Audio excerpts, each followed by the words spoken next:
See what's all in here. User guide. Check this out. It's in English. Awesome. Check that out.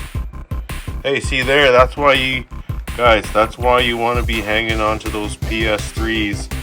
Don't be selling them off cheap when you realize that these are one of the most superior gaming platforms ever made, and it is the platform of choice for your Pandora's box. So you run these things in tandem. You can run it all alone to the television, but you run it in tandem with your PS3 as well, and then you still have all of your disc capabilities as well on top of all of the game emulation. Alright, it came with a couple extra switches,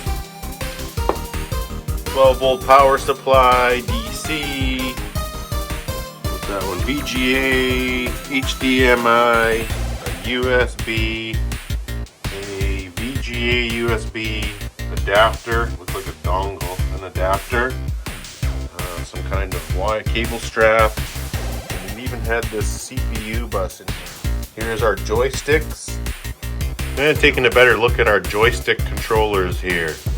So you can see controller 2 just couples together using this computer cable. We've got our Ethernet connection there. We've got an optical.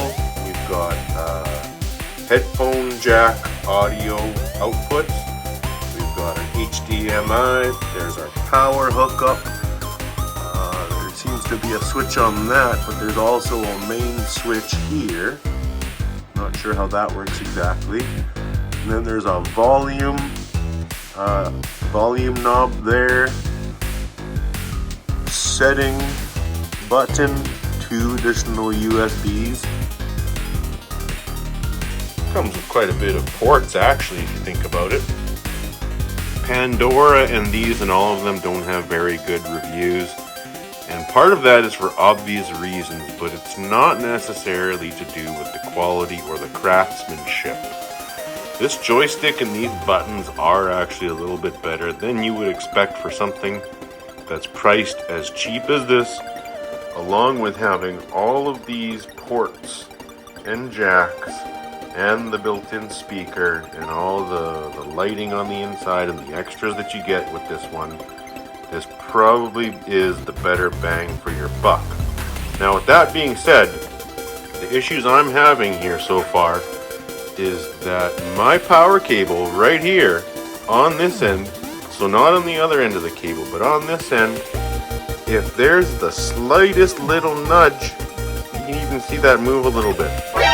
The slightest nudge in that jack, with that port on the inside of here, moving around.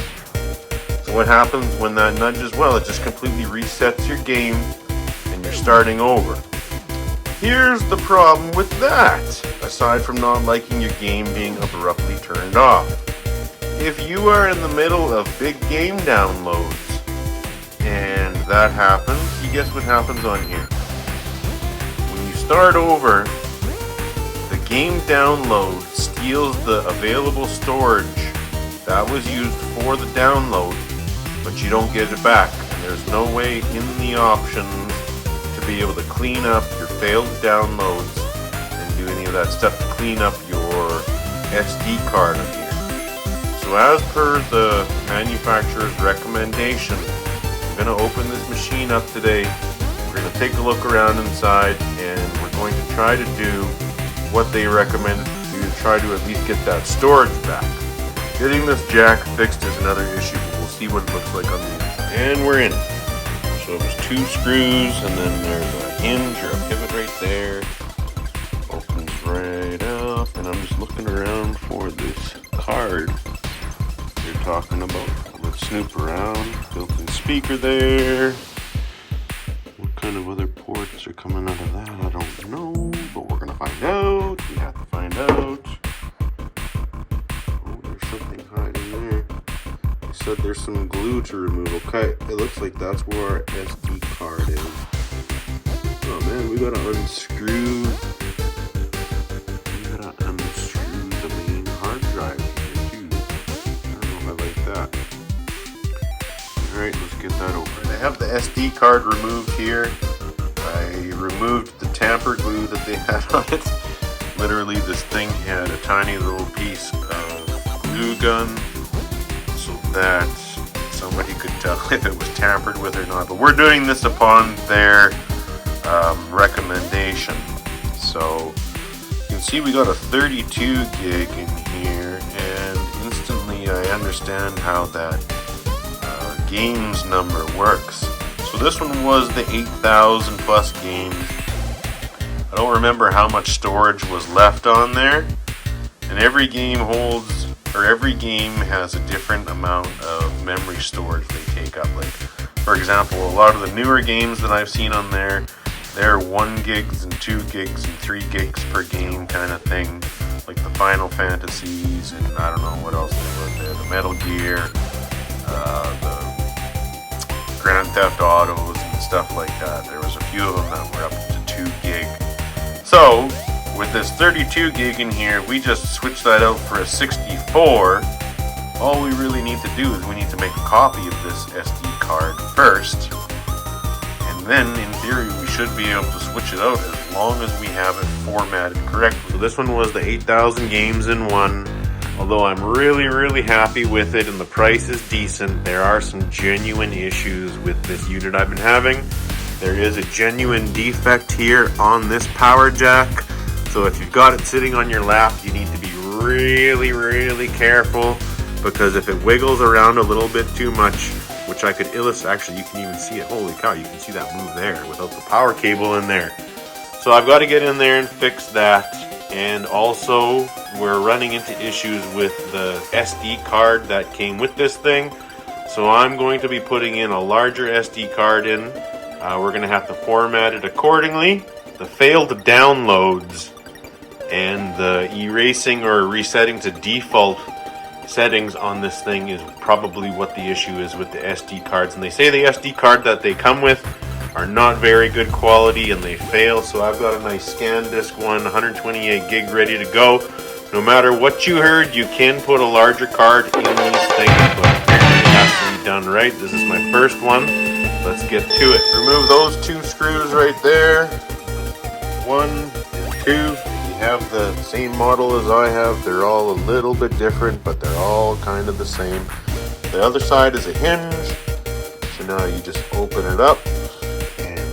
Is our Pandora, and we got 3 screws to remove here. 1, 2, and 3. Let's go. 3 more screws removed. We've got the board lifted up. You can see the SD card right there, and I'm going to push it in so that it pops out part way, and then I'm going to use a pair of tweezers to pull it out, because as you can see, there's actually a gap in there, and if you get your card stuck in there, that means that you either got to open it up or bounce it around, and you don't want to be doing that. Alright, the moment of truth. So we've got our original SD card into this computer right now, and we are performing a backup onto our desktop in a folder labeled Pandora. You don't have to get too fancy on this end. It was as simple as just opening up the card and then selecting and dragging everything over from the first page. Here we go. It's always a little bit sketchy. As expected, I ran into some problems, and in order, the only things I did was try to clean off the contacts on my SD card and my adapter for the SD card into the computer. Then I tried to download again, and it still said it was having trouble reading files. And then, quick thinking, I was like, well, I turned internet off to try to make this download as quick as possible, just because, but I plugged back into my internet and boom, away it went. Alright, so one of the issues we've been having with this Pandora's box and its onboard 32 gig card was that when you go into the store and start downloading new games, which are always larger file sizes than most of the games that are already on there, for the record. The newer the game, the larger the file, and so on and so forth. So, let's say we went and did 20 downloads of games, okay? Well, 19 of them failed, And the problem that was happening was that the failed download would still eat up the amount of memory storage corresponding to the download or how far it got. So right now, when this card was inside our Pandora's box, it was saying that it was completely maxed out, and going to the factory reset function that was recommended by the manufacturer worked once. And then after that, it would appear to work every time you did it, but then when you'd go to download something, it would go right back to saying that you had 0 storage. So I told the manufacturer, I said, I estimate that there's at least 4 gigabytes caught up in this product right now because of the failed downloads, and we had a back and forth on the whole issue. So they did end up giving us a refund on this, but it is a considerable amount of extra work to have to go through, and somebody who doesn't know how to do this kind of thing themselves is going to be SOL. So the issues we had the jack. Luckily, I'm going to be able to fix that. A local electrician would have charged probably 30 or 40 bucks for a quick job. Then you got to purchase a new SD card, which I already have. So that works out, and I found out that you can put a larger one on here, and that's what we're going to do as long as that card is formatted correctly. So the trick is that you do want the card formatted to FAT32. Now when you format an SD card that's larger than 32 gigs, it doesn't want to use FAT32. And you do in fact need it to run on a FAT32. So what's confusing about it is that the Pandora apparently doesn't care as long as it's formatted correctly. It'll read whatever amount of data is on the card, but you don't want it on exFAT. And then on Mac computers, you cannot choose from FAT32, so you need to choose from your options what is MS-DOS. And I don't know if that has anything to do with IBM or anything in the old DOS, but that's just what it's called. That's the Mac equivalent of FAT32. So we're about to find out right away, and then we're also about to have a moment of truth where we put the original card back into the machine and see if it works correctly. So now, although the one that I bought is relatively new, I want to say there's newer ones, and they probably have even better software and even better everything. So as long as the Pandora's manufacturers and all their subsidiaries just add in a function on the Pandora itself for you to clean up your storage without having to involve a third party like a computer or anything like that, or even pulling the card out, you should be able to just clean up your hard drive. And you should have software that recognizes that this download failed, and yet it's eating up a whole bunch of your storage. It should recognize either get rid of that it failed, or give you an option that you can clean up your storage. Simple as that, man. In the moment of truth.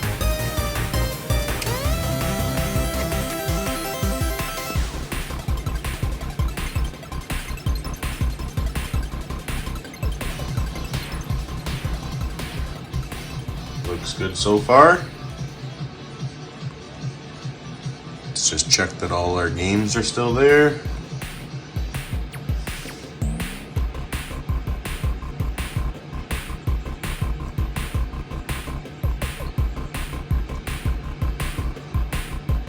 Looks good, 754 pages.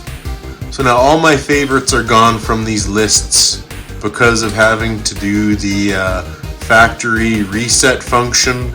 Again, that was suggested by the manufacturer, and although I could see it working once or twice, the cards don't seem to like it happening repeatedly. And if you're continually getting kicked out of the game download and the cards taking up all the storage, again guys, you software guys at Pandora, this isn't the hardware guys, this is you software guys. You need to recognize that the storage is being eaten up by failed downloads, and you either need to add automatic software to it to clean it up, because it does say when you're booting this thing up that it's cleaning, but apparently it doesn't clean, or else add a function in there for the user to be able to see, okay, there's a failed download on our SD card, and we can erase it right here. Done. Okay, we're on to stage 2. We're going to now get back to the computer, and we're going to put in, first I'm gonna try clean up those failed downloads, but it kind of looks like my Mac computer did it again, because the Mac said that this file was 26 point something gigabytes of a total of 30. And let's go on here right now, actually. Click the back button, wherever it is. And then this thing will tell us in the game market how much storage we have. Huh. Now I have 3.5 gigabytes, even though that still doesn't add up. Okay, so my Mac computer actually cleaned this up somehow. Moment of truth part 2. Here comes the 128 gig card. Let's see if this worked. Everything on the computer and the Mac end appeared to have worked, and the Mac cleaned up all the excess garbage at the same time. We're booting up, loading, cleaning, it says right there, cleaning. Always wondered.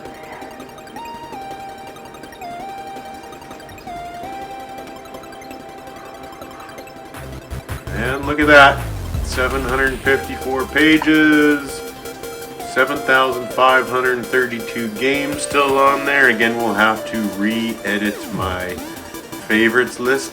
Now let's check to see how much storage the game market says we have.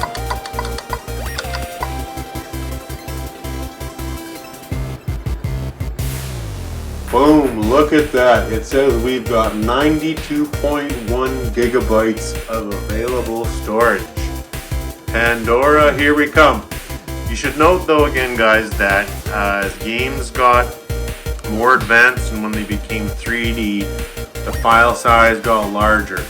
So all your 70s and 80s games, they're in kilobytes, right? That you all know. The 90s is where you got into megabytes, and then even into the late 90s there was games that were exceeding a gigabyte of storage that was necessary, and all those old ones they put it onto just multiple discs. So like Final Fantasy VII, I'm curious to see how large that file would be, and considering that the people at Pandora, or their people, their software guys and their games people, crunch these files down to get them onto Pandora for us. So you'll hear about some people talking about, flash screens and like certain options are missing or the game's not quite the same, and this is true. They've crunched these games down so that the file size is much smaller than it typically is, while still not compromising things like your graphics and stuff like that. So they never try to mess with the graphics. They always try to keep it as good or better. But the old games, they didn't take up much storage, so that's how you can have 3,000 old games on here and it only takes up 1 gigabyte. So all your other games, for example, we tried to download Crash Bandicoot Team Racing several times because we couldn't find any Mario Karts, but if you play Crash Bandicoot Team Racing, it's still an amazing game, and Sony owe us another one. So that file was 770 megabytes, I believe it was. So it was getting up there towards a gigabyte, and then I saw some other games on there like some of the newer Final Fantasies, not the new ones, but I think it was Type O it's called. That was exceeding a gigabyte for sure. Games like Turismo and Grand Theft Auto, those file sizes were everything between 500 or so megabytes to 1.5 gigabytes. I saw Metal Gear on there, but I don't even know which one it was because it was all in Japanese. It was quite large. So you understand what I'm saying here is that when you get into some of the newer games, you're still going to be taking up potentially 1 to 2 gigabytes per game.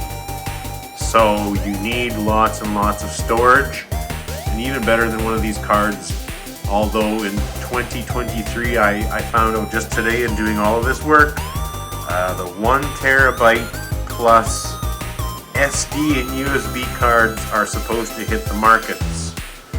So we got that going for us, but if you can find an external hard drive, I believe, you know, some of those things are 4 terabytes and up, and I don't even know what the new ones are, but that's probably going to be the way to go to gain extra storage on these. But to have that built-in SD card is always good, because not everybody's going to make a cabinet like we are. There's a video to come on that. Alright, it's coming up to 5 p.m. on a Friday night here in Central North America, and that is relevant to this video because we have to look at our download speeds. So now, as I predicted as well before, switching out the SD card that was inside the Pandora from the factory for a higher quality SD card is going to have more speed on top of your internet connection and everything else that you have going against you. Now, on the old card, I tested our internet connection and it wasn't the greatest, but it should have been much better than 10 or 20k per second. Now, by no means is 500k fast in modern times, but this is light speed compared to how fast the one was going. And again, it's getting towards the evening time on a Friday night, so we're going to be getting towards a very busy time for the server right away. Like, everybody's getting home, like, oh, we're going to download a game today. I'm downloading a Twisted Metal here. It was more than 200 megabytes, which isn't too big, but we're already 20% done. And literally it took a couple hours before to download a game on the old card with whatever else we had going against us, and most of them were failures anyways, taking up all of our space. So things are looking good. We're downloading at more than 500k consistently right now. This game's going to be done downloading in a matter of minutes. And we're on the 128 gigabyte SD card right now. I don't know if I mentioned before as well, but these things must be formatted in FAT32. There's spotted good results from EXFAT, or some other people have said they've made it work with other ones, but they're not consistent. You want it to be formatted in FAT32. And again, all your other devices or everything you have going for you tells you that if your card is larger than 32 gigabytes, everybody suggests that you should be using a different format than FAT32. That's not the case here. What is critical is that our game system demands FAT32. And as you saw earlier when we went to download this game, I've got 90 something gigabytes available on a system that was designed for 32 gigs. So there you go. As long as it's FAT, or the Windows, sorry, not the Windows, the Mac compatible is known as MS-DOS, just like old school, man. So in your settings, when you format your card that you're going to be putting stuff onto, on Mac, you're choosing MS-DOS. You heard correctly. MS-DOS. Done deal. Look at that. It's nearly half done. Check you later.